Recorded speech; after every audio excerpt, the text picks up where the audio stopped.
Okay, so we're live now. Oh, Okay. yes. There's like a 20-second delay between what we send out and what comes back to YouTube. Okay. So we're live now. So all you have to do is read your question and sort of ignore the picture. Okay. Because there's going to be a delay in the picture. Yeah, okay. Okay. I get it. Is the time at the bottom of the screen? Yeah. So you can see the time there. Okay. So we'll wait another 5 minutes and then we'll start. Yeah. Because I think, it doesn't look like a lot of people, but it's a big room. So it's not bad. Yeah, looks good. I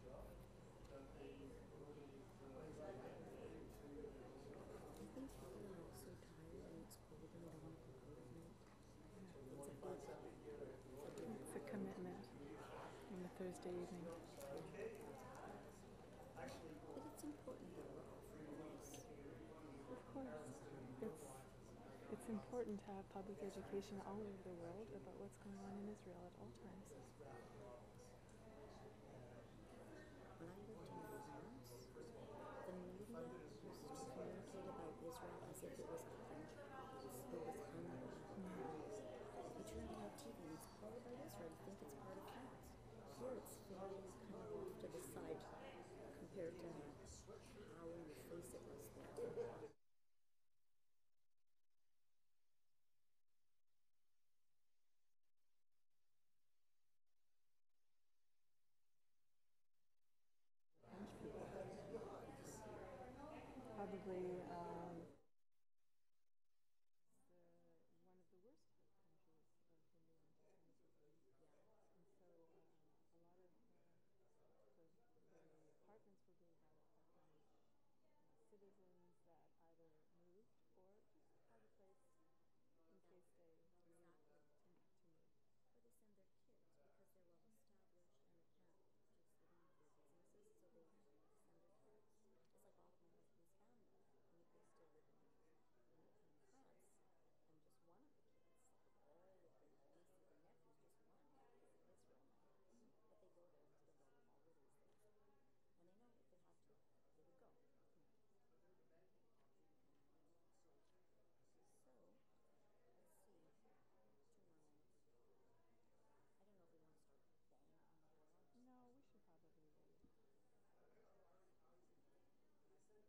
We're going to start in just a minute if everyone wants to get settled.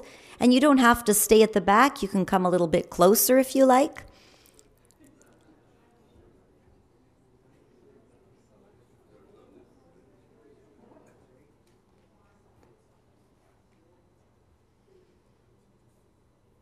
Erev Tov, Bruchim Habayim. My name's Rina Sector Elbaz, and on behalf of Congregation Shara Zedek and our partners, Jewish Federation of Winnipeg, Rady JCC, Congregation Eitz Chaim, and Winnipeg Friends of Israel, I would like to take this opportunity to welcome all of you to this Israeli Elections Town Hall. Whether citizen or supporter, what happens in Israel has an effect on world politics, and it is of interest and concern to all of us. Tonight, we are excited to be able to present you with key information about the stakes, the parties, and about key questions facing Israeli voters. Although we will ask you to turn your cell phones off, if you know of anybody who would like to be informed and who isn't here tonight, send them a quick text to let them know that they can follow us on live streaming this evening. All they have to do is tune in to Congregation Shara Zedek's website or YouTube at SZ Winnipeg. Not only can they follow us, but they can even put questions into the chat, and time permitting, our moderator, Tammy Jacoby, will answer the questions. It is now my pleasure to call up Gustavo Zentner on behalf of Jewish Federation of Winnipeg. Have a lovely evening.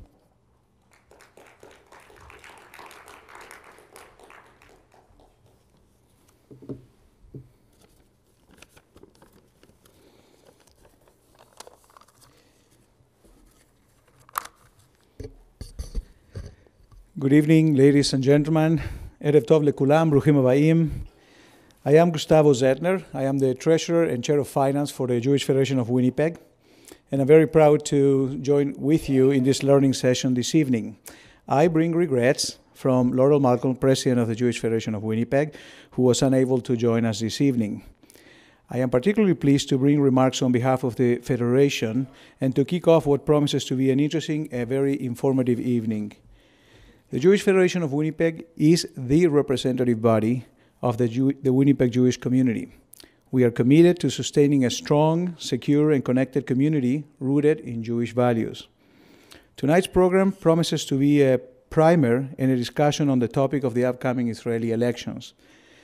With Israel's elections quickly approaching on April 9th, the political landscape has been shifting underneath our feet without even noticing. New political parties and alliances being formed, once strong parties that are now fragmenting, new candidates that are emerging, and more importantly, the many reasons which form why tonight is so timely and so important.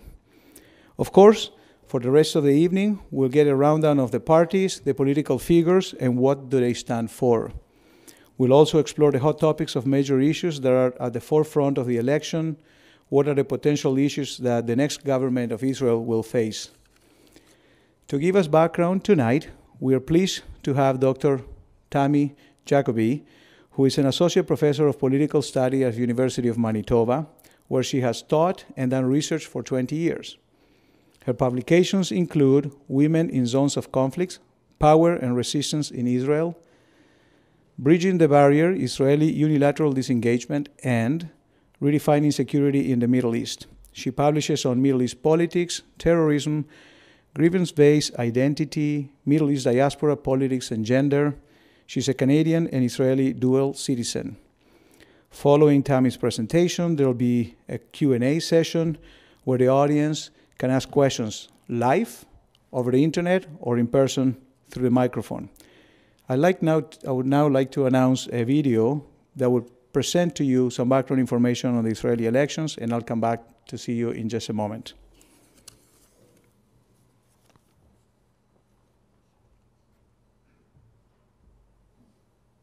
Israeli politics is all about where you sit in this room. This is the Knesset, the Israeli parliament, the legislative branch of the government. And of the 120 seats here below me, the most important seat is right at the center of that U. That's the prime minister's seat. But it's all the seats around that one that determine who gets to sit there.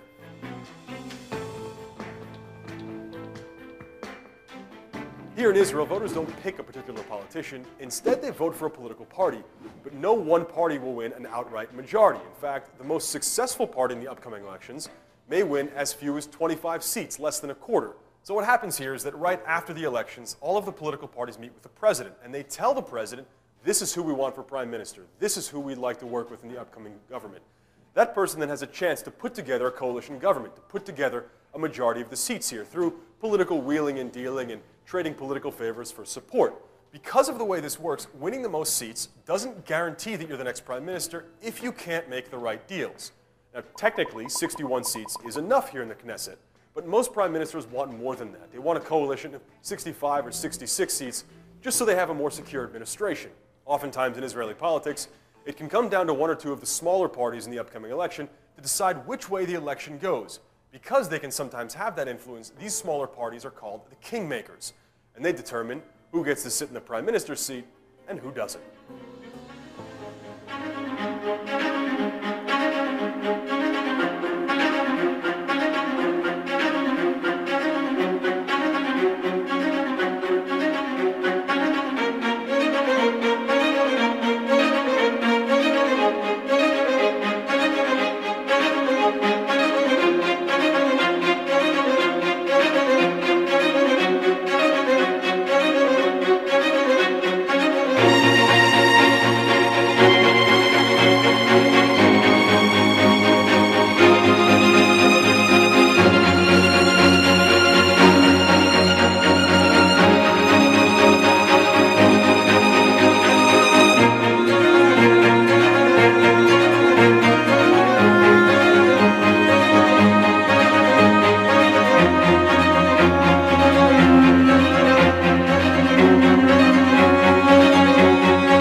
The investigation into his administration as a witch hunt and claimed that the probe was tainted, even as some of his top aides turned against him to work with prosecutors.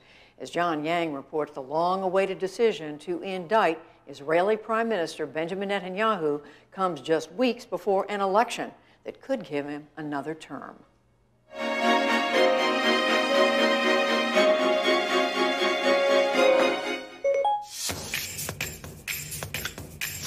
It's the hot trend of this election season, taking a rival's campaign material and turning it on its head.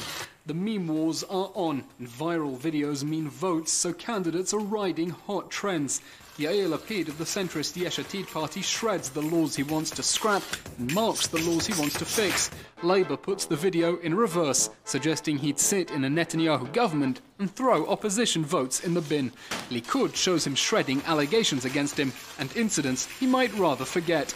The ruling Likud party started targeting journalists, saying they won't decide the election. Meretz shot back. Netanyahu's son and far-right rapper Hatzel and other right-wingers certainly won't decide. Facing a probable indictment, Netanyahu launched this fake news campaign on Instagram, saying bribery without money is like an omelette without eggs, football without Messi, or Dimona without its nuclear textile factory. Labour lawmaker Merav Michaeli shot back. A prime minister under indictment is like a car with a puncture, coffee with salt, and a sock with a hole. Netanyahu accused the left and the media of persecuting the Attorney General to indict him at any cost. Meretz lawmaker Michal Rozin said, "Bibi, you're wrong. It's the facts that are chasing you." And then see former Army Chief Benny Gantz's Call of Duty-style campaign, showing off how many terrorists he's killed. Orly Levy's Gesher party shot back with child poverty figures, hospital infections and struggling small businesses, reminding the generals there's life outside the battlefield. And when Gantz first spoke, Labour put Netanyahu's words in his mouth. Less than 3 months till elections, and as the stakes rise, the meme wars will heat up. Elon Levi, 24 News.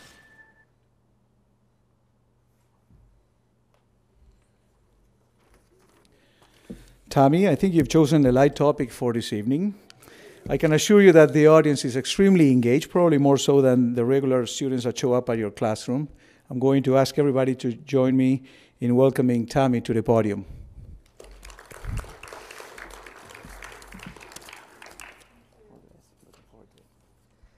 Bruchim habayim. Thank you for coming. Welcome. I'm very happy to be here. I'm very interested in the upcoming Israeli elections, and I'm, just as you are, concerned about the future of Israel, and I hope that we have a lively discussion tonight. What I'd like to do is act as a moderator for discussion, so I'm not up here to give a lecture, but I'll just take a few minutes to round the debate out by giving some parameters. And before I do that, I would like to ask, how many people here feel comfortable speaking and listening only in English? Okay. וכמה אנשים פה מרגישים נוח, מדברים ומקשיבים רק בעברית? Okay. And how many people here feel comfortable speaking and listening in both languages? So, it may not be the bilingual event that we had hoped for, but if anyone wants to speak in Hebrew, I hope that you do, and I will do my best to translate for the rest of the audience. So, as I said, I think there are some parameters for the debate that I think I can help you with, because I see certain big picture items and small picture items, which are equally important to understand the nature of the upcoming Israeli elections. So I would start where I think most people here would not start, and that is with the first big picture item, and that is the Israeli-Palestinian conflict. Israel still has disputes on its borders, and Israel has always, since the very beginning, sought out three different values, and that is security, democracy, and a Jewish identity. And so long as the Palestinian issue has not been resolved, I don't think that Israel will be able to be the kind of state that it wants to be. It will not have security on its borders. And in the last 10 years, Israel has been able to successfully manage the Palestinian threat by enclosing Gaza in a security fence, by establishing a security fence on the West Bank so as to prevent intruders that intend to blow themselves up in Israel from coming through. And it's also as a result of the great work of the intelligence community and surveillance programs from space. But I've noticed in watching the coverage of the Israeli elections that the Palestinian issue has not been brought up almost at all. It's as if it's been ignored. And I don't think that Israel can continue moving forward without resolving this conflict. And it's not an issue of blame either way. But I do find that there has been much talk of a one-state solution, which, if you have been following Israeli politics for many years, as I have been, was once a very extreme solution. It was a solution from three constituencies. A one-state solution was a solution given by the Israeli extreme right, in that they wanted a one Jewish state without Arabs in it. In fact, they wanted to transfer Arabs out of Israel. It was the solution of the Israeli extreme left, in that they wanted one state for all its citizens.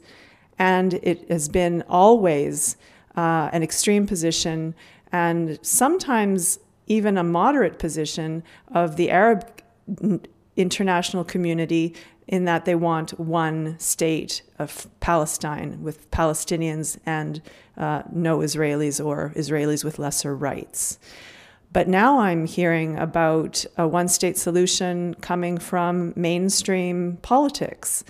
And I've always been a supporter of a two-state solution. So it's something that I'd like to hear you speak about. I'd like to hear your views on that. If you still are a supporter of a one-state or a two-state solution, which is a state of Israel alongside a state of Palestine.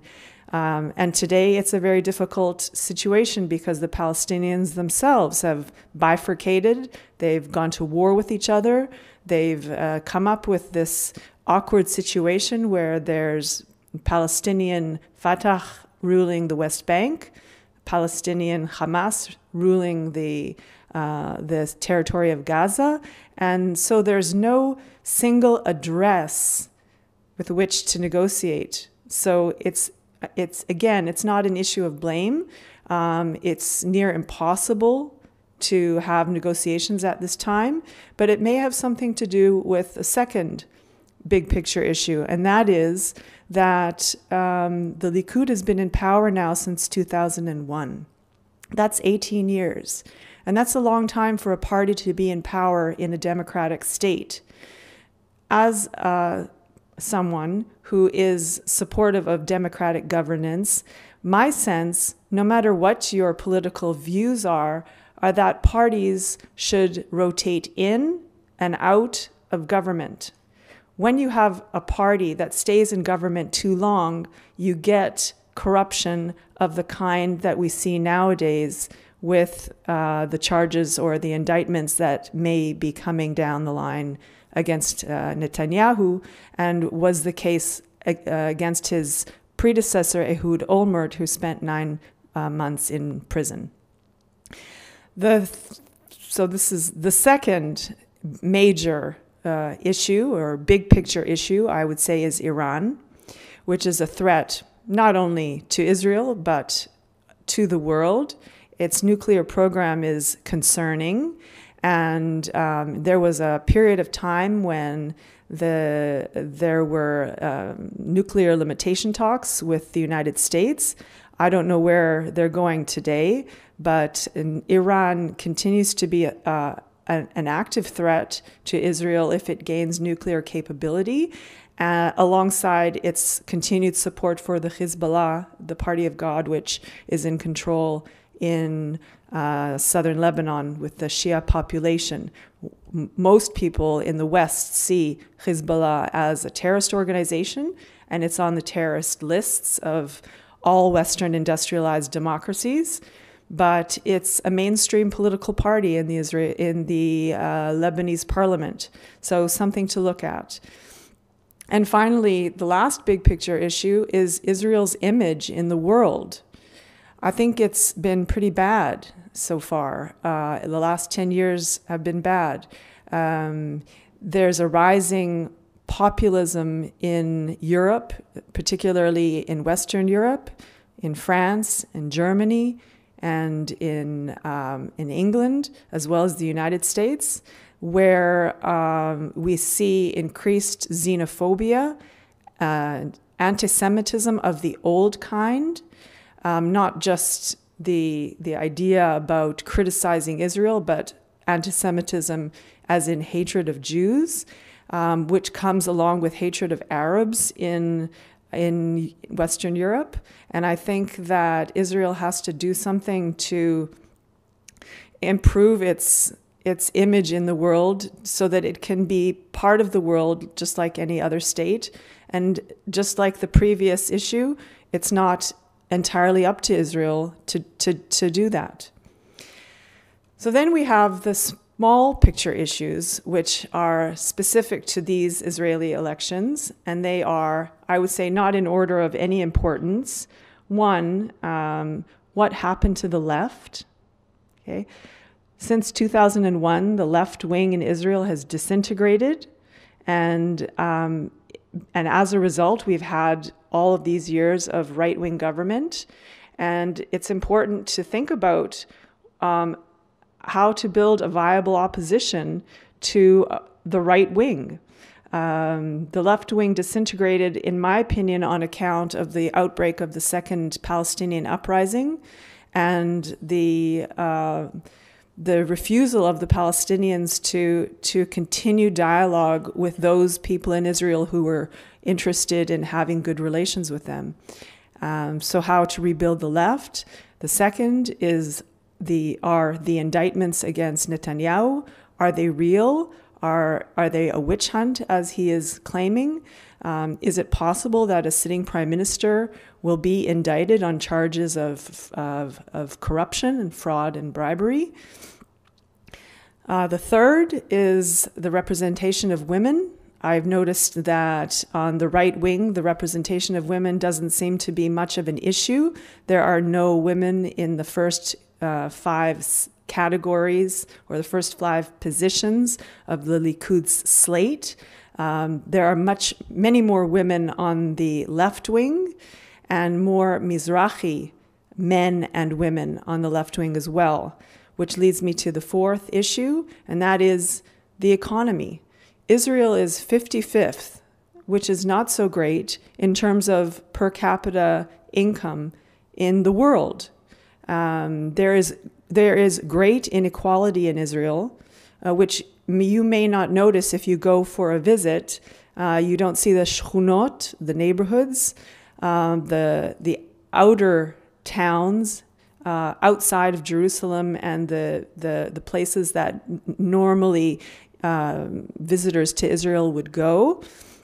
And those divisions are based on Ashkenazi and versus Mizrahi Jews from European descent versus Jews from Arab and North African countries, which are of lower socioeconomic status.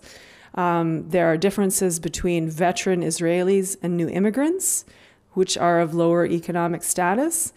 And there are also differences between men and women still in Israel, the common difference of the 70% that we see all over the world.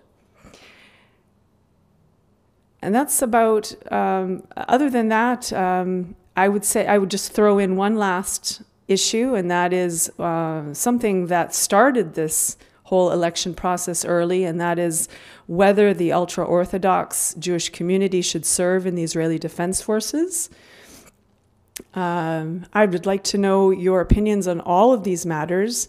So with that, I'll open the floor to questions and comments, and I'll be aware that we're live streaming, and I'm going to keep looking at the board to see if questions come in from the outside.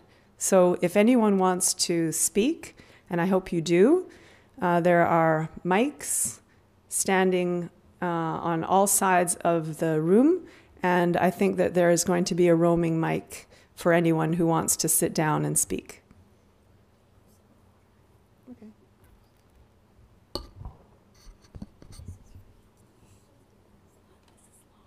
I was going to carry the roaming mic, but instead I'll go to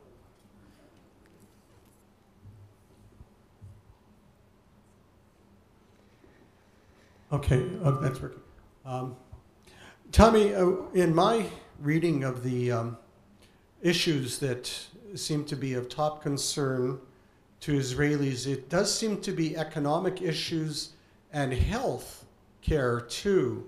Those are priorities. I'm not sure that I agree that security seems to be further down the list.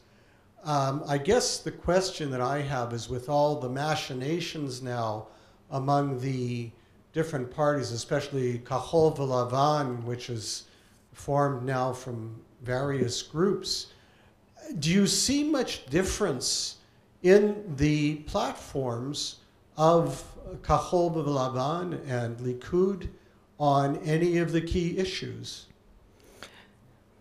Yeah, that's a really good question, and I don't. I don't see really much difference between anything that Yair Lapid or Benny Gantz or Netanyahu has said about any of the major issues. It seems to me when you get to that level of party formation, it's more of a personality contest. And so whether it's a right-wing coalition led by Kahol V'Lavan, the new coalition of two parties that was created, the Blue and White Party, or whether it's a coalition led by Netanyahu, I don't think that the policy in Israel is going to change significantly. And that is a result of the fact that Israel has significantly shifted to the right.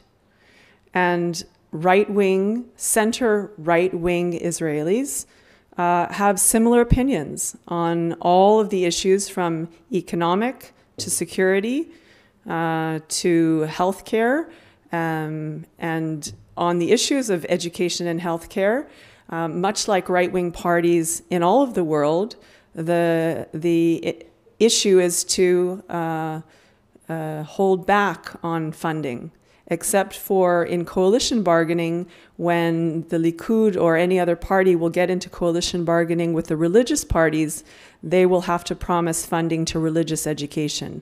And that's what the religious parties generally want.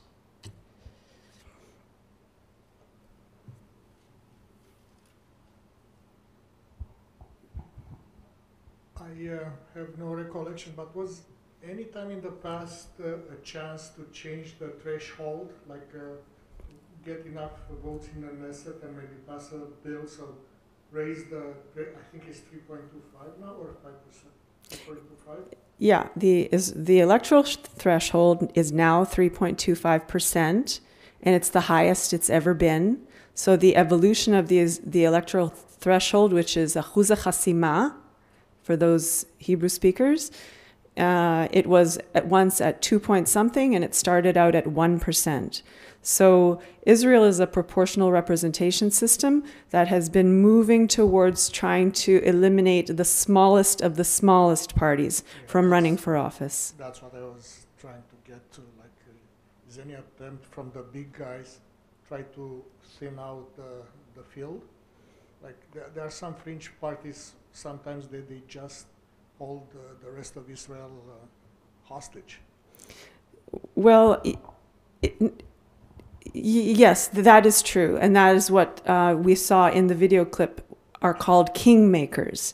For many, many years, Shas, which is the religious Sephardi party, was the kingmaker. Because Shas was pragmatic. Do you know Shas? Shas was it was the party of Ovadia Yosef, the chief Sephardi rabbi of Israel. And it was the kingmaker because it was willing to make a coalition with either Labor or Likud, which were, in all of Israeli history, the two main parties. Nowadays, it's not clear who the kingmakers are. And so just passing the threshold doesn't mean that you're going to be the party that allows for the coalition to be successful. It could be any party.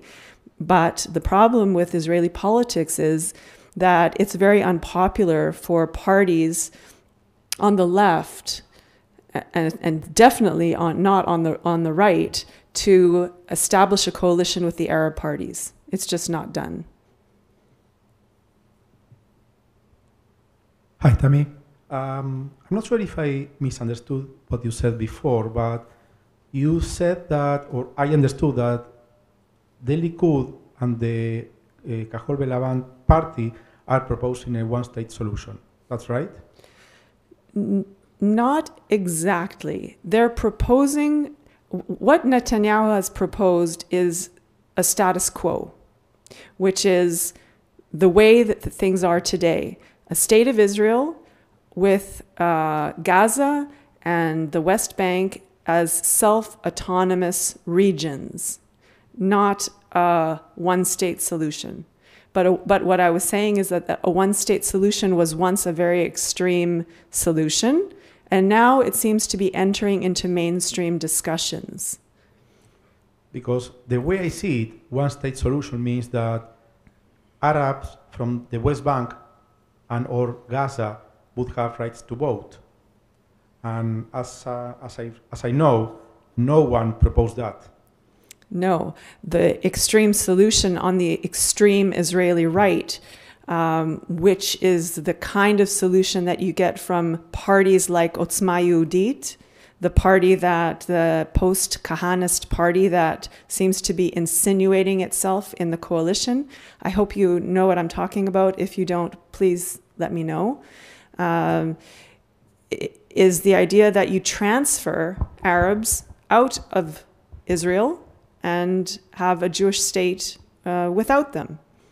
But a one-state solution does not include the idea of annexing the West Bank and Gaza and having the Palestinian population there serve as citizens of the state of Israel.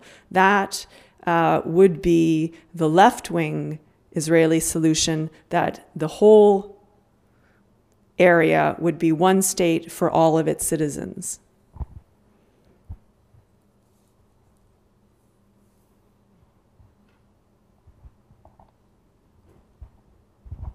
Hello. Question I have is why is it taking so long to bring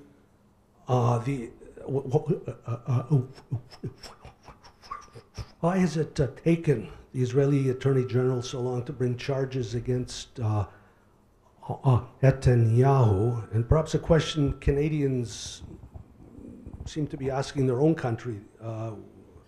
Is the Attorney General part of the Israeli cabinet? Is the person who's the Attorney General the same person as the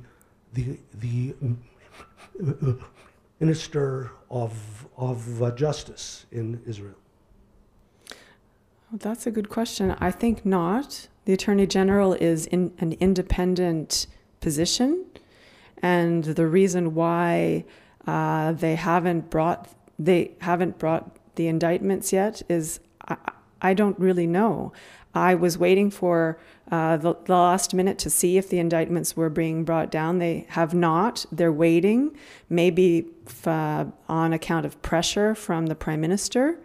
But maybe someone else knows why he hasn't yet been charged. Does anybody else know here? I don't think there's an answer. Yes?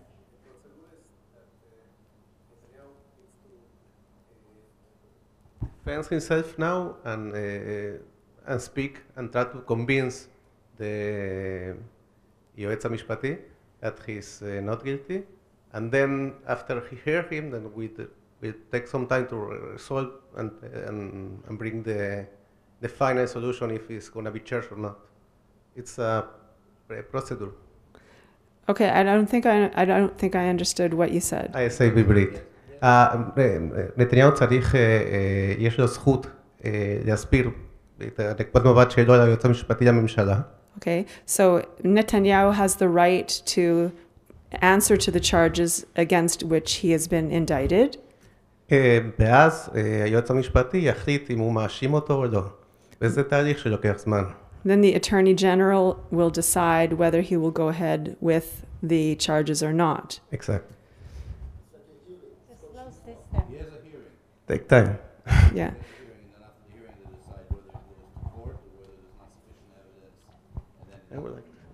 So Rana said that there has to be a hearing, and then they decide whether they go to court or not. Yes. But it could be quicker than it is now. But it could have been done already.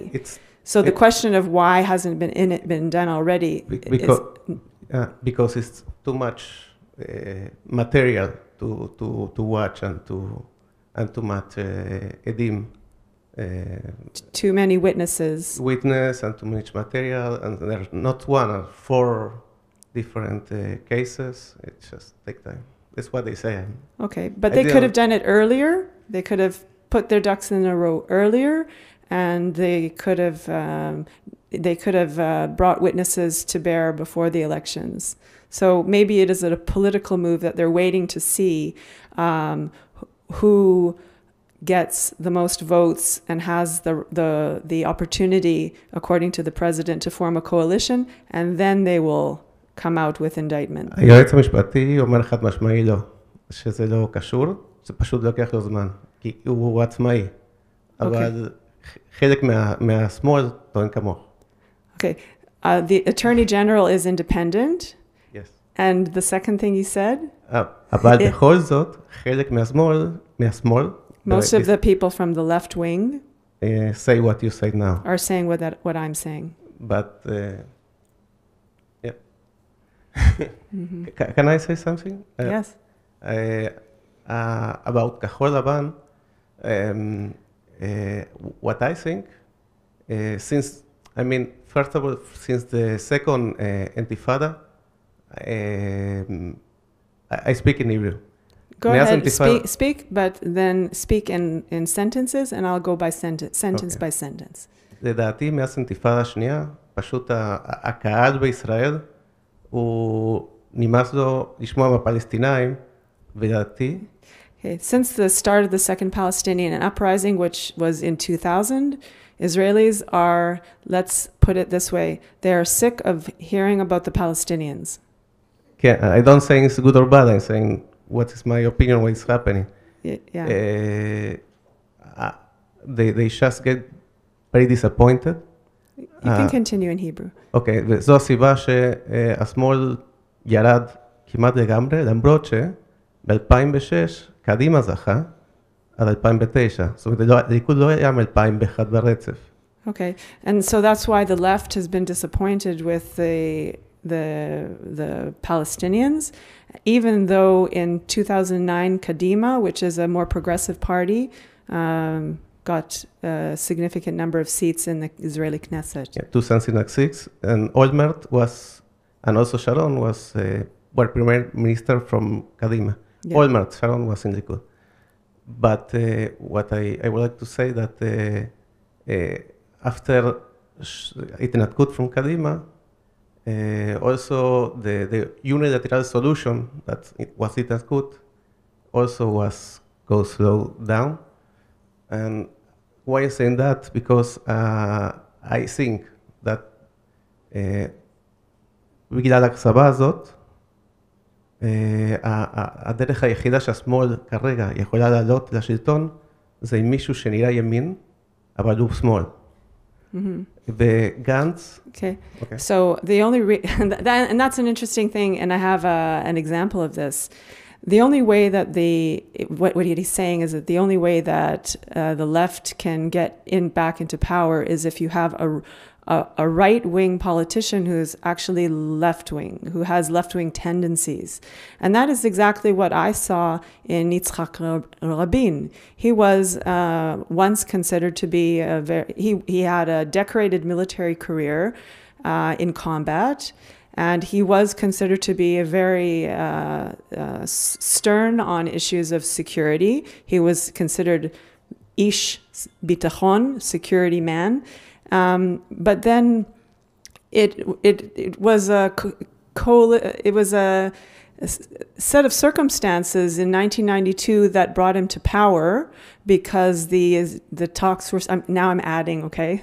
So just one second. The talks were stalled, and the left, in the form probably, I would say, of Shimon Peres, was able to convince Rabin to enter into direct negotiations with the Palestinians.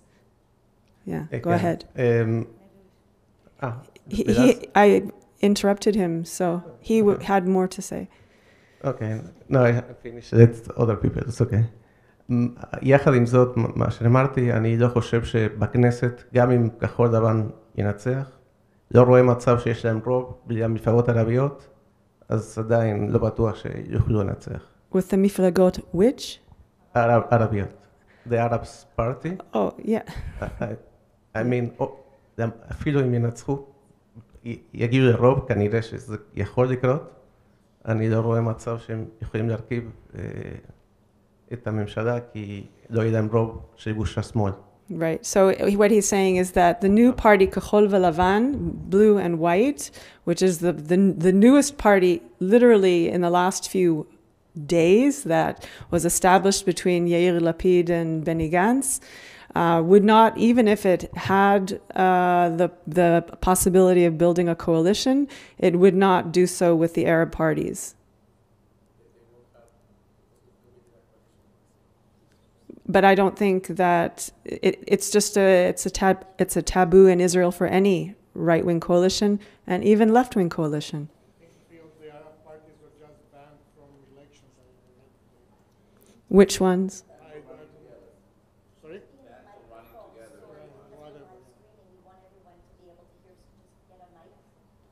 Yeah, I just heard a bit of news, so that's why I was trying to say that Arab parties, they will never be part of the solution. That can be appealed to the Supreme Court, though.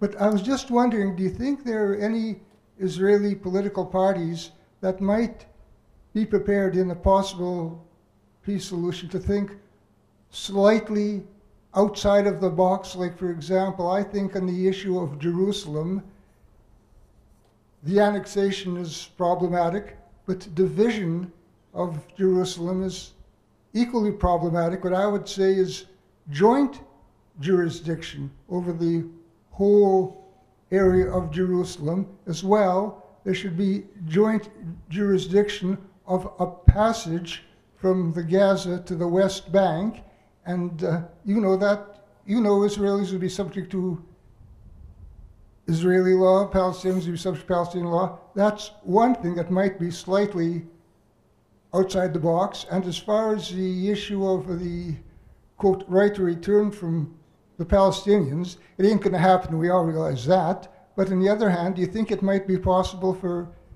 Israel to maybe agree to give up some of her territory, maybe up to 5 to 10%, besides the amount that would be traded for the settlements, in exchange to forever extinguish the claim to return to Israel proper? Do you think, are there any politicians in Israel that might be thinking along those lines?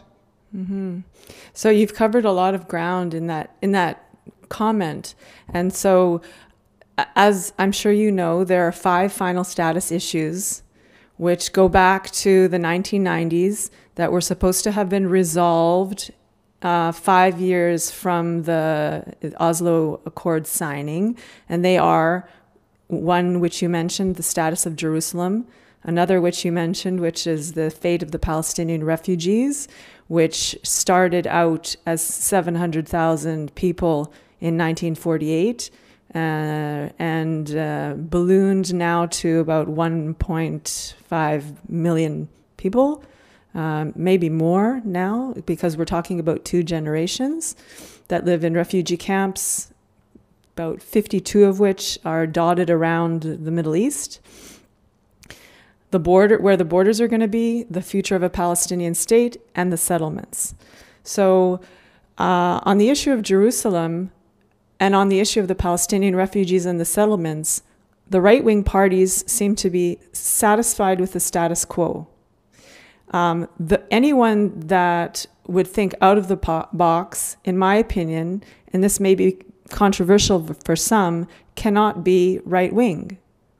They have to be, as you had mentioned, a right-wing person that can convince the Israeli public that concessions are possible. So you had mentioned the opportunity to exchange some settlements for Palestinian territories, which... That's already a certainty, but besides exchanging for the territories, for Israel maybe to give up a small percentage of her territory in addition to allow some of the refugees to return, it would be part of Palestine, and in exchange to forever extinguish any claims to the right to return to Israel proper. Yeah, well, that was part of the Clinton plan, which was rejected. It was part of the plan that was rejected in 2000, which ignited the Second Palestinian Uprising. So the Palestinians are clearly wedded to the idea of the right of return. It's a political card for them. And so giving up the right of return is like giving up their dream, what they would see as the essence of their nation. And so Israel has offered many opportunities for reparations, for resettlement in other countries, for resettlement for the original refugees, but not the subsequent generations in Israel, but there is no Israeli politician, I think, even on the left, that would give the right of return, because it would simply change the demographic in Israel so much that eventually Israel will no longer be a Jewish state. I never suggested the right to return completely. I suggested a very small additional proportion of Israel that they'd cede in exchange for the Palestinians forever giving up the right to return. Yeah, and that was offered, and the Palestinians rejected it. I have a statement question. I have an issue with left and right. I think it became almost like a very divisive society in Israel. You're either left or you're right, but most Israelis are centered, if anything, and very rational. And I think I agree with the guy here who said that they're just disillusioned with what happened with the Palestinians, with the disengagement from Gaza during the Intifada, after they tried to reach a peace agreement. And I think most Israelis are waiting for an opportunity to actually achieve peace in some way, but it became like, oh, you want peace? You're a left-winger. Or, you know, that's something that I was very, I guess, excited when Gantz started talking about the divisions in Israel. And I think it's time to understand that most people are in the center, and most people are, they want to live in peace. They want to live and they just didn't have, I guess, another a different government or representatives until now that they could trust. So, just my sense. Yeah, I think you're right that left and right doesn't mean today what it once meant in Israel. Left and right, in general terms, is a basis for socioeconomic opinions. But in Israel, it doesn't work that way. Left and right was solely based on whether you return the territories or you don't return the territories. You return the territories, you're left wing. You don't return the territories, you're right wing. And that's no longer really relevant to Israeli politics. And you're right, it is divisive. I'm not sure if all or most Israelis are centrists, because it depends what you mean by centrist. If you say that Netanyahu is centrist because he supports the status quo, then I would think that he's more right-wing, because centrist to me has always and probably will always mean a two-state solution. But not everybody agrees with that. That may be something that we've seen come and go. And I just want to mention that there's a question on the live stream, so maybe we'll have one more comment and we'll go to live stream just so that we can say that we used it. Just a quick comment. Yeah. The Palestinian issue is not a big issue in the Israeli election this time. One main reason being the Palestinians are a corrupt society. You have a murderous dictatorship in Gaza. You have a very corrupt administration in West Bank, and even Palestinians are disappointed and disengaged a little bit from the political process, just because the leaders, they don't want a solution. That's what they are thriving on, this continuous friction, and that's how they get their pockets lined. So it's not, Israel has no partner. Doesn't matter who gets into power. Mm-hmm. Oh, so this is something I have very strong opinions about. And it's something, actually, I don't know if you know, but I teach Middle East politics and Arab-Israeli conflict at the University of Manitoba. And I talk quite a bit about the Palestinians. And yes, it's true that we have a very weak leader in Abbas, in the West Bank. We have what is considered to be, from the outside, a terrorist organization, Hamas, the Islamic resistance movement in Gaza. But in the last Palestinian elections, the Palestinians clearly chose Hamas. So if Israel and the international community hadn't intervened, then Hamas would have been in power in both parts.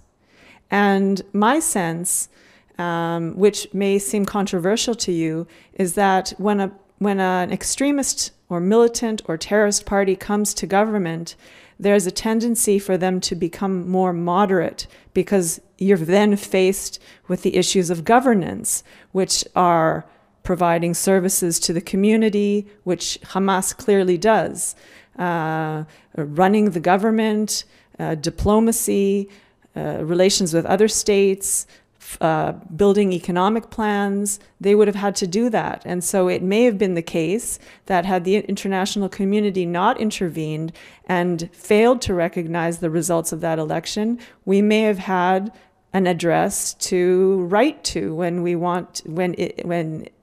Israel wanted to restart negotiations. Now there's no such opportunity.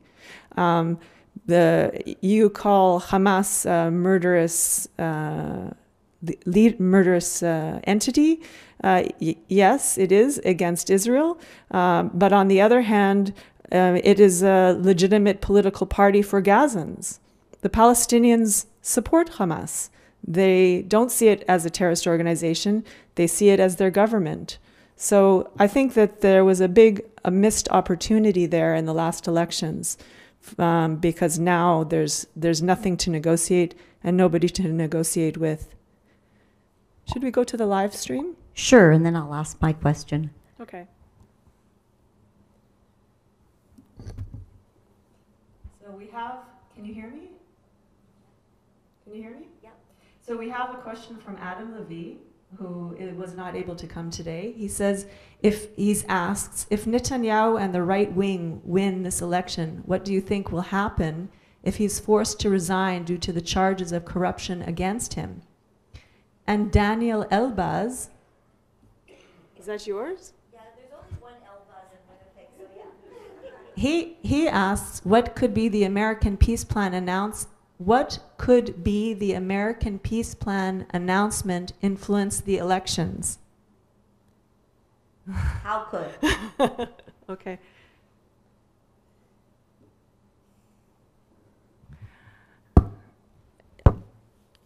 I've never seen a sitting prime minister be charged with corruption charges. So in Israel, I don't think it's ever happened as far as I know. So I don't know what would happen. Would the government fall? Would the government face a vote of no confidence? I'm not really sure. Maybe someone else has another idea about that.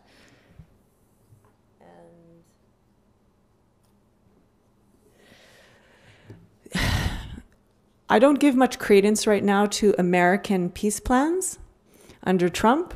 I don't think Trump is interested in Israel. The only thing that he's really done is that he's promised to, quote unquote, make a deal. He hasn't done anything. He's only moved the Israeli embassy, or is it consulate or embassy? Embassy to East Jerusalem.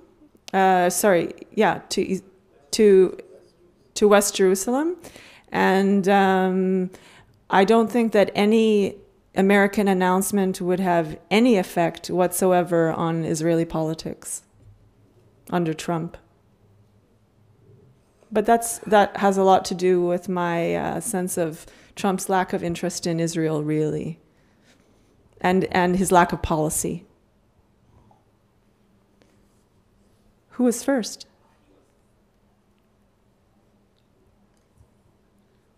I have two questions. One is, does this sound as strange as? Okay. It sounds good. Okay. this seems to be the election of the generals. Every party seems to have a general. I'm wondering why now? I'm wondering, is this a blip or is this something that's starting a trend for the future? That's question number one. Question number two is, Israel is a democratic country based on proportional representation. There are many democratic countries with proportional representation. But in Israel, unlike the other countries, there seems to be this move to create political parties, to build them up and break them down every election. And I'm just wondering what that says about the political system or the political society in Israel, that there isn't the stability with sort of standard political parties that last decade after decade. Okay. Yeah, those are two good questions. But my question back to you would be, when was there ever Israeli politics without generals? When was there ever an Israeli political party that didn't, when was there ever an Israeli prime minister that didn't have a decorated military career? It's always been the case.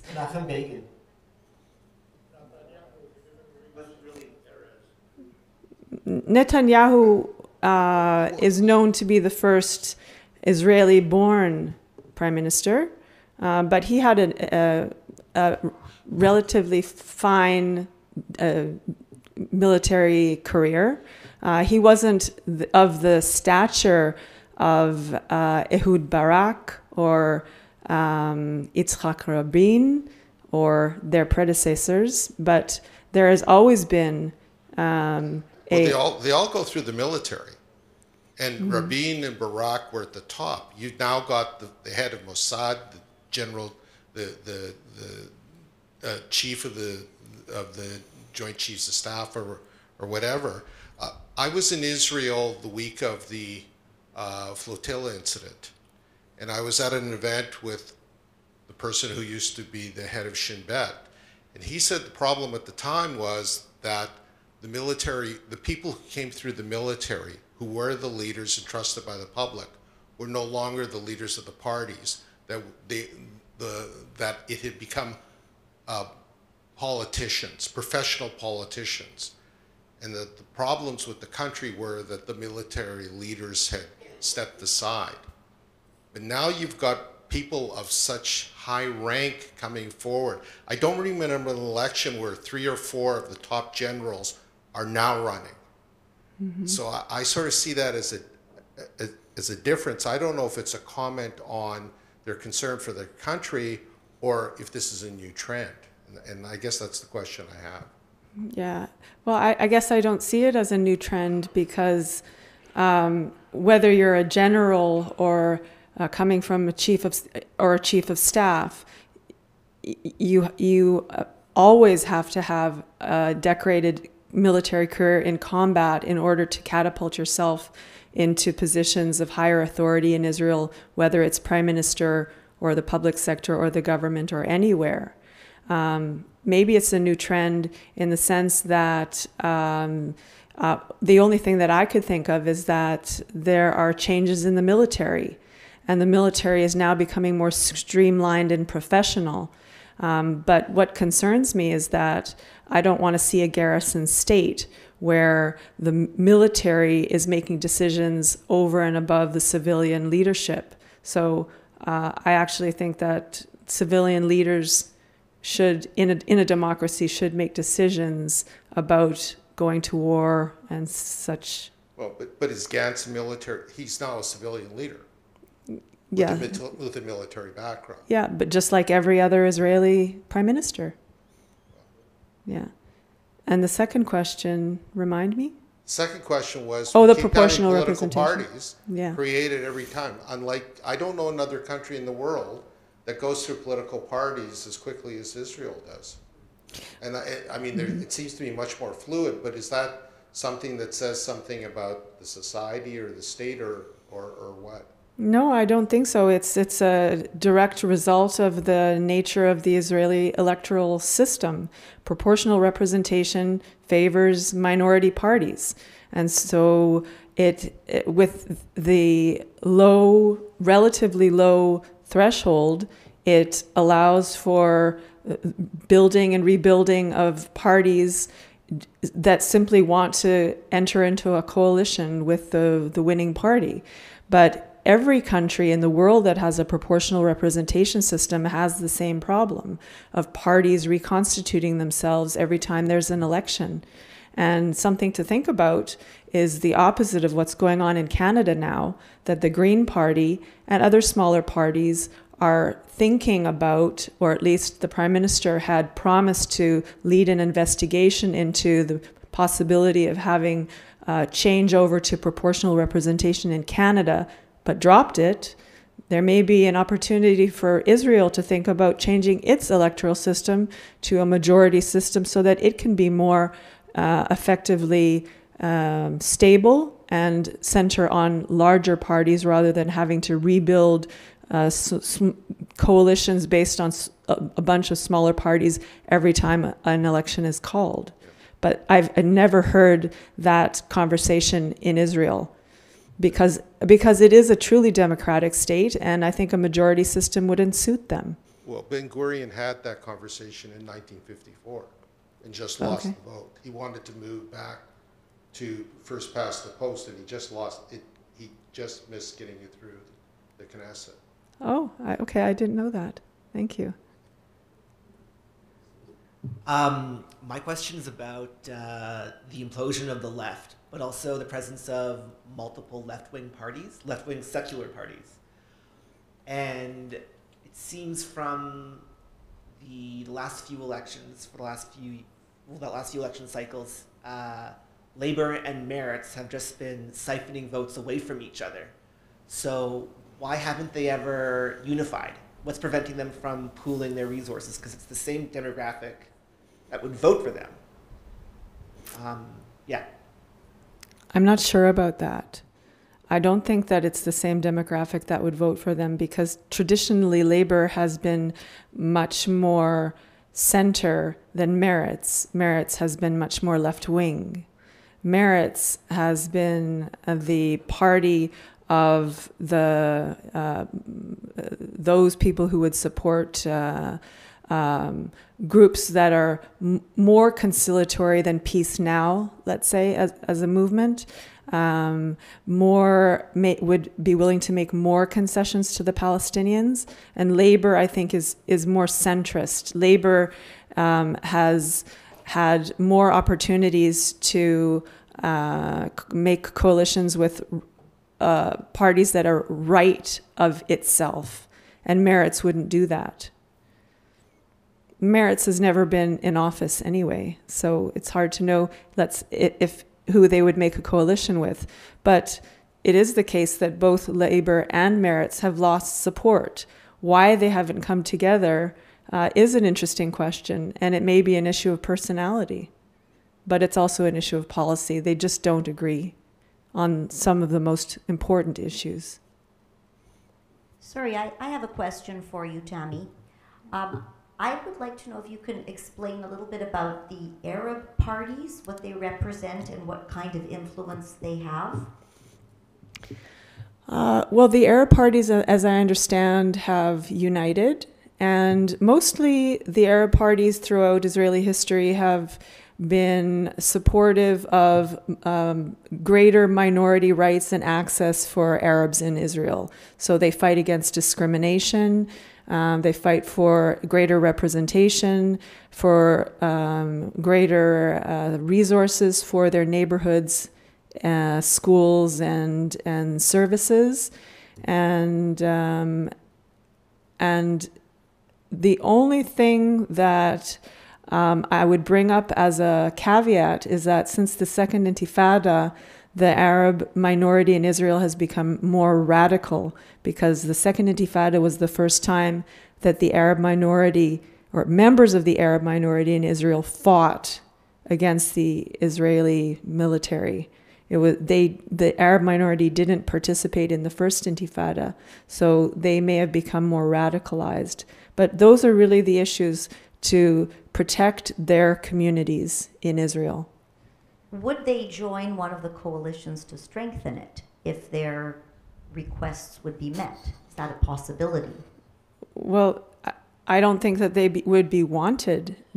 It's just not, it's, as I said, it's a taboo in Israel for Jewish parties, right or left, to make a coalition with the Arab parties. It's just not done. So probably if their demands were met, they would certainly love to join a coalition, but they have not generally been asked. Barak offered, and they refused. So that was when Barak was creating a coalition. He offered demand.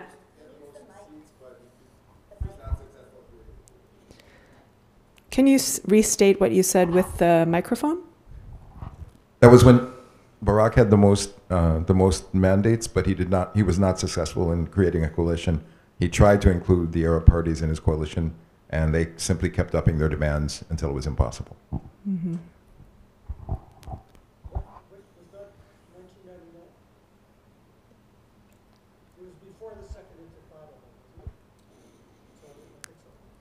Yeah, it was the 1999 elections that brought him to power, where he had many promises to solve the Israeli-Palestinian conflict, and many people said that he went beyond the Israeli consensus in the concessions that he was willing to make, and he ultimately failed. And ignited the second Palestinian uprising in 2000. I just want to make... You want to go first? No, it's all right. Okay. Start it. I just want to make 3 comments, not really a question. Comment number 1, I think the issues in Israel today are way different than they were 20, 30, 40 years ago, where the survival of Israel was at issue. I think nowadays Israelis are looking at Israel as a very strong country from a military perspective. They're looking inside to see how they can better their own lives economically and otherwise. When you see protests nowadays in Israeli streets, it's not about the Palestinian issue. It's about how do I bring bread onto the table, how do I finish the month. That's what Israelis are worried about today. That's why you have so many Israelis leaving Israel and moving outside of Israel. So I think those are the main issues nowadays for Israelis looking at the elections. And that's why Kahol Lavan, for example, seems to become all of a sudden something very in fashion, if you want to call it, at the moment. And number 2, I would disagree with you on the Hamas issue. People who throw homosexuals off the top of buildings are no government of nobody. And number 3, what I wanted to say, I can't remember at the moment. So. Maybe let me just respond to the first thing that you said, and maybe during that time you'll remember the third thing that you wanted to say. It is true that Israeli politics is changing, and Israelis are interested in issues that don't have anything to do with existential threat. You remembered. But let me just remind you of the problem, the demographic problem. Okay, the demographic issue is an existential threat to the state of Israel as a democratic Jewish state. So in the early 90s, Israel was able to offset the growth of the Arab minority by bringing in hundreds of thousands of Russians who were Jewish, non-Jewish, whatever, but they integrated into Israeli society. But the Arab minority keeps growing faster than the general Israeli public. So that is an existential threat to the state of Israel, not in the sense that Israel will be wiped off the map, but Israel may no longer, 50 years from now, be a Jewish democratic state. I would agree. I would just think that today's voter, is more important to them to make sure they finish, the end of the month, and that they can supply, what they need for their kids and have a good life, much more than counting how many babies are born right now, Arab or Jewish. I think that would come back at some point. But when you can't put food on the table, you don't care about anything else. In my opinion, anyways, I think that becomes number 1. The third thing I wanted to say was that the Arab party is no longer in a coalition because it was voted that they cannot come in as a coalition, so they have to break up into smaller groups. And number 2, well, I would agree that in previous years, their number 1 priority would have been the welfare of their own communities.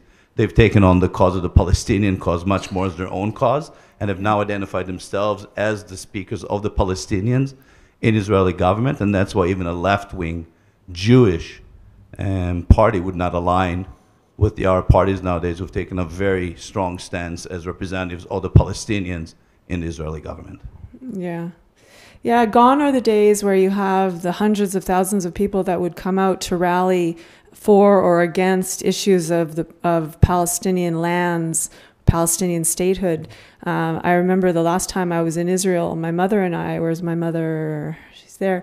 We were walking by Carmel Market and we came upon a demonstration, and we went, oh, what is going on here? And we went to see, and it was about circumcision. Israelis against circumcision. We were very surprised. And there was another one that I saw about the environment. So Israelis, and I have to mention that this was in Tel Aviv.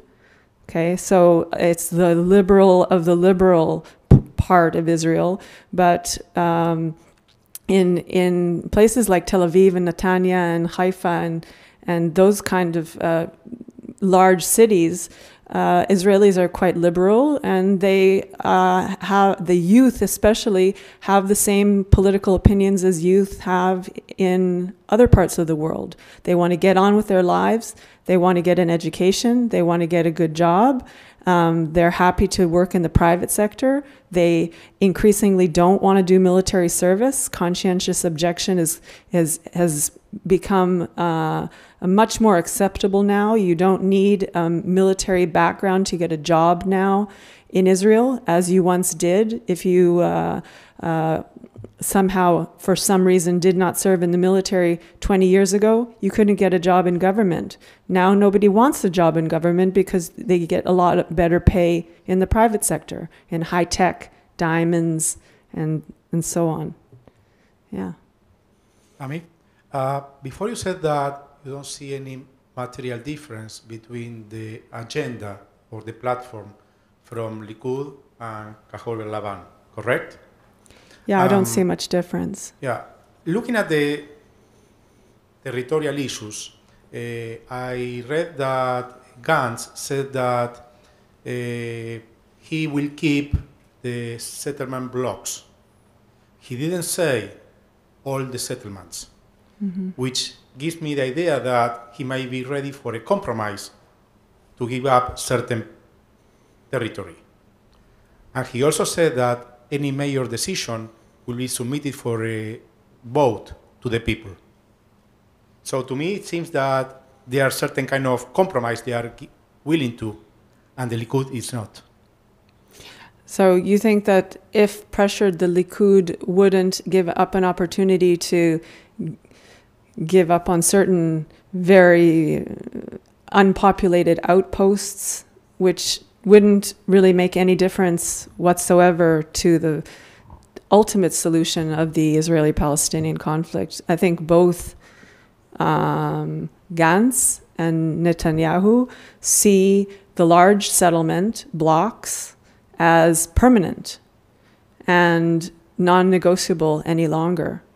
So when you talk about outposts, it's not really a major issue. It doesn't make much of a difference, in my opinion.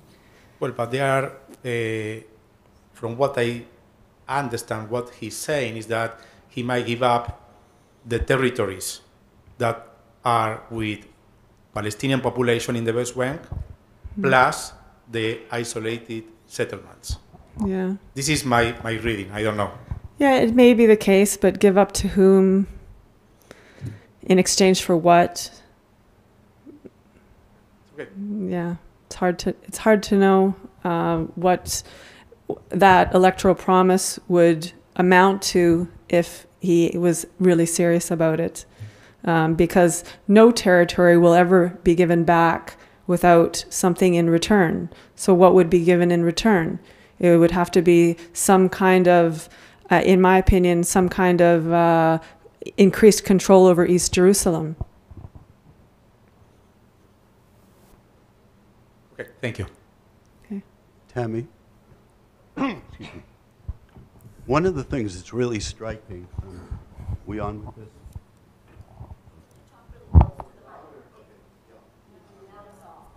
Better? Yeah. Okay. One of the things that's really striking is that there have been a number of comments here about substantive issues, and what you seem to have been saying, and what one reads, is that the primary platform of the two larger parties is not substantive. It has nothing to do with security or with Palestinians or with one state or two states. That basically Netanyahu's campaign slogan is "Re-elect me, I want to stay prime minister," and Gantz's electoral slogan is "Elect me, I'd be a better prime minister." That basically we're looking at cult of personality and not substantive issues. That there isn't any debate in the election the way there is in this room, for example, about one state, two state, about Palestinian rights, about Hamas, about Gaza, and so forth.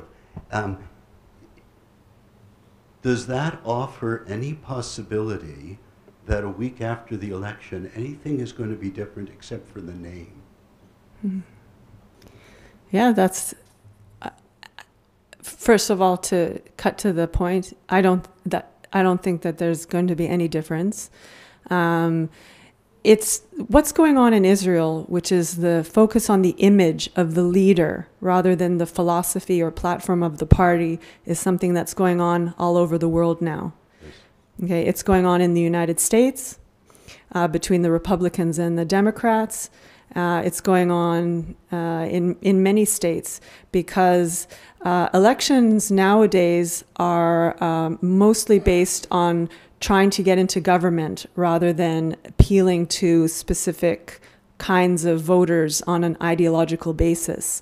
So what we see instead of real, substantial ideological debates are campaigns, the kinds of advertisements that we saw in the clips denouncing the other, or smear campaigns, which are just entirely based on the person rather than the party. Even though it's interesting because Israelis vote for parties rather than persons, but persons seem to be the ones that are more upfront than the party platforms themselves. So I don't think, my sun doesn't rise and set on whether Netanyahu is going to be the next prime minister or Benny Gantz will be the next prime minister. And by the way, I've heard that Yair Lapid had a suggestion that they maybe rotate, if Kahol V'Lavan, the blue and white, comes to power, the Gantz and Lapid would rotate prime ministership, which probably is not the same idea as Gantz is thinking in his head. But, well, I haven't heard that from, yeah.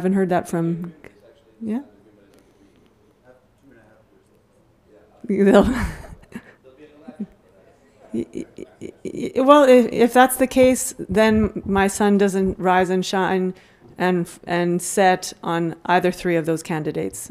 For me, it's all the same.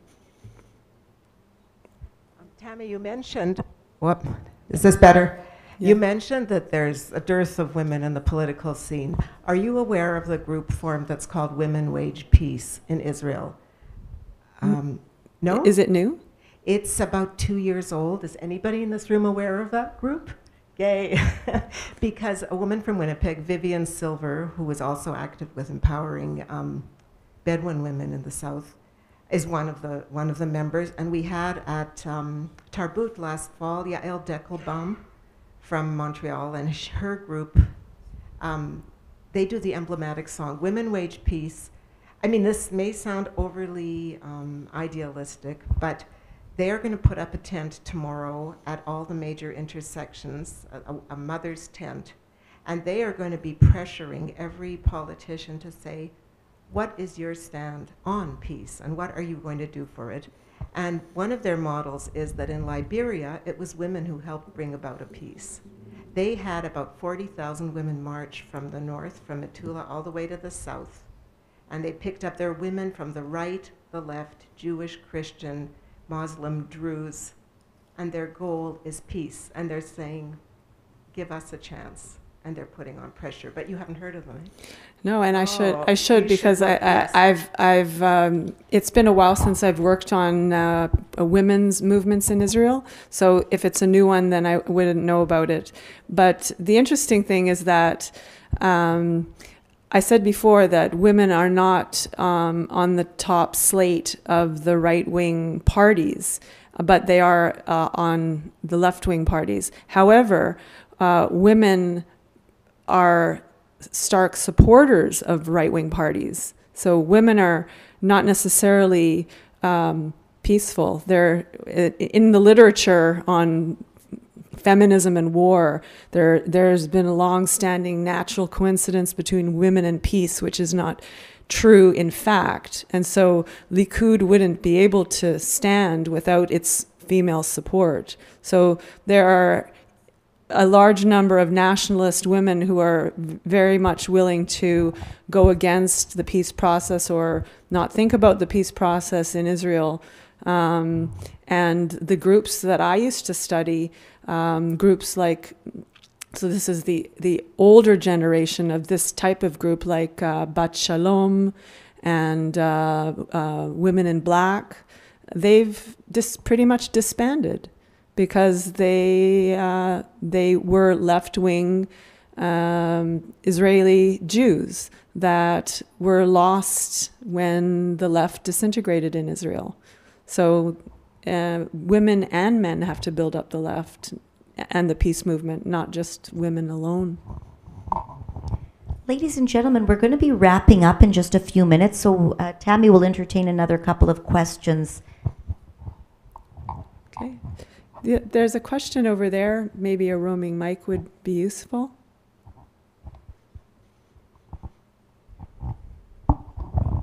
Tammy, I just wanted to ask you if in the final solution of the situation, you talked about Palestinian rights. What about the rights of Arab Jewish people from Arab countries who lost property in Arab countries?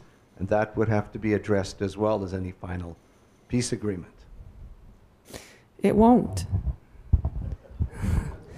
I've actually thought a lot about that over the years, as you may have as well. And it boils down to a very basic question in my field of study, and that is how you get an issue on the political agenda in the first place. And because Jews from North African and Arab countries that immigrated to Israel with the shirts on their back and lost all of their properties and possessions were successfully integrated to a certain degree. I say a certain degree because there is still a major divide within Israel between Ashkenazi and Sephardi Jews, with Sephardi Jews being at a lower socioeconomic level throughout the state of Israel. But on a whole, Sephardi Jews are equally patriotic as Ashkenazi Jews, and so their integration has been successful. And so if you want to make an equivalency between their rights, and no one is talking about rights of return, because they don't want to return to where they came from, versus Palestinian rights of reparation and compensation, it's just not an issue that's been put on the political agenda.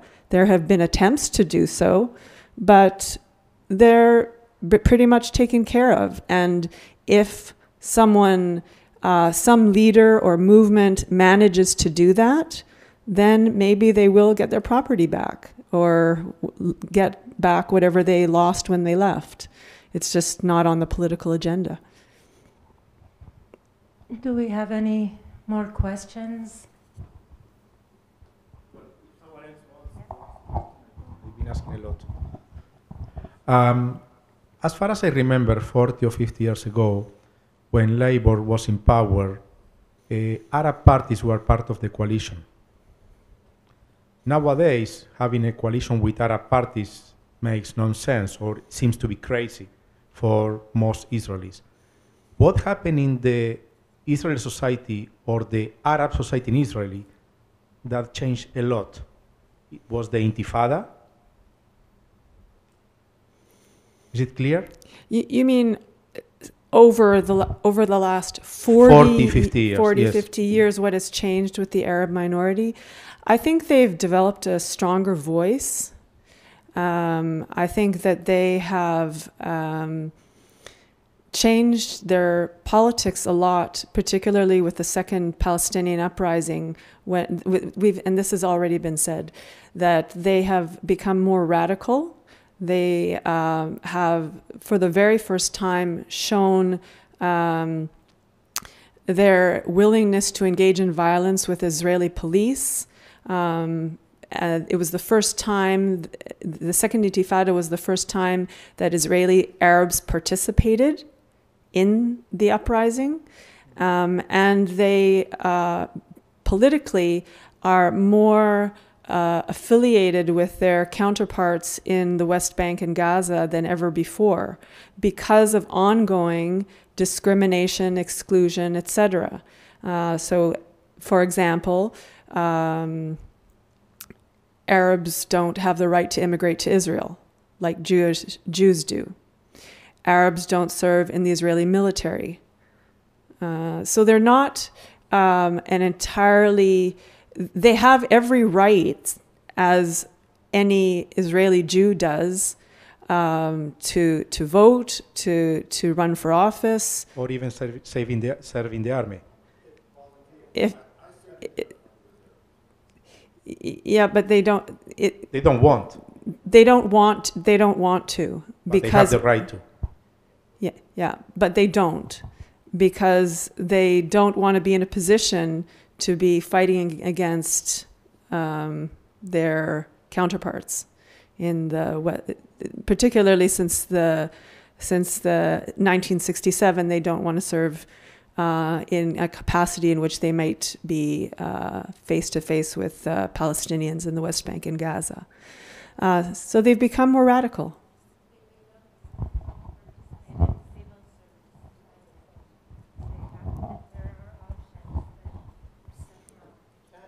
She's saying that they don't want to perform civil service, which is sometimes an option. Instead of serving in the Israeli military, you can do civil service. And work in your own community, because there are some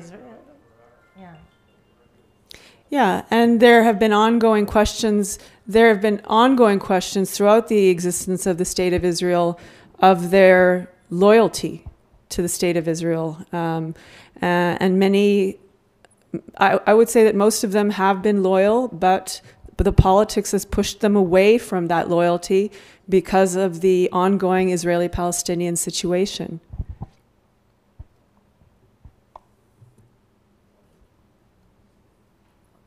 One last, okay. Behind you there. Well, there's two last. There's then. two. So, okay. Somebody hasn't spoken then. Well, then Erwin hasn't spoken. Yeah. Erwin, sorry. Thank you. All the remarks that were made about existentialism, or existential threats, failed to mention Iran. So I think somehow for the meeting to close without anyone mentioning Iran's threat to wipe Israel off the map, Netanyahu's appearance before the UN showing that states think in long-term terms. 20 years in the life of the state is not eternity. Is it an issue in the current political debates at all?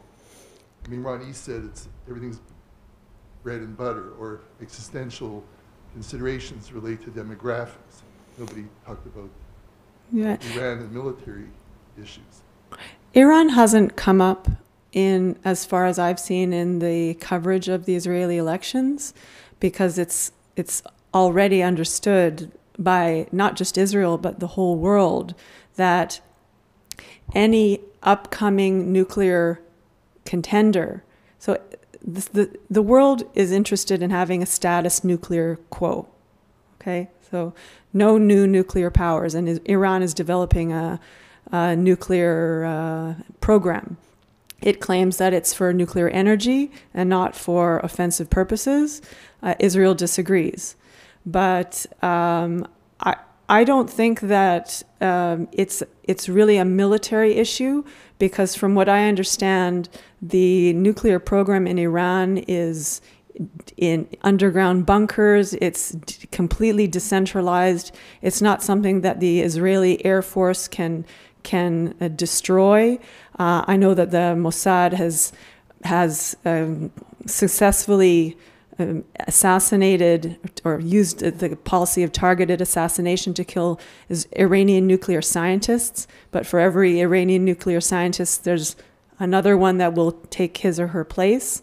So the only solution is a diplomatic one. And I think that the last American administration under Obama was quite successful in negotiating nuclear limitation talks with Iran. But nowadays it's gone off the map, and it's not clear to me what Trump's policy is on Iran. He's kind of cut relations. If I can just, can you hear me? Yeah, if I can just add one more thing. You said that Iran states that their nuclear program is for peaceful purposes to develop nuclear energy, but at the same time, they've also repeatedly said that their objective is to wipe Israel off the map, presumably with nuclear weapons, ballistic missiles delivering them. So they've issued two contrasting goals for nuclear power. Yeah, well, Iranian leaders have very fiery speeches. They have kept that wipe Israel off the map kind of talk, but they haven't yet developed the capacity to deliver. I mean, you need missiles to deliver nuclear weapons, so they don't have that capability yet. Whether or not they will have one may be an existential threat in the future, but as I said, it's a diplomatic issue rather than a military one to solve. Why is it diplomatic rather than military? Because you can't, because of the way in which the nuclear program there is decentralized, it's underground, it's not. It would require a war against Iran, which Israel is not interested in engaging in, and would possibly start World War III. So I don't think that that's a real possibility.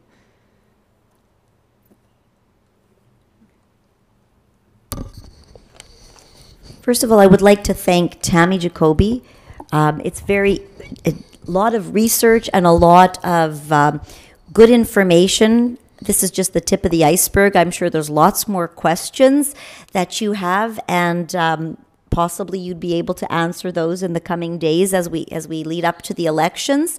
Unfortunately, we've run out of time tonight, but I want to take this opportunity on behalf of Congregation Shaare Zedek to thank once again all of the partners: Jewish Federation of Winnipeg, Rady JCC, Congregation Eitz Chaim, Winnipeg Friends of Israel. Thank you all for participating, and thank you for coming out tonight. We really appreciate it. And for those of you who've been listening to the live streaming and participating, thank you too.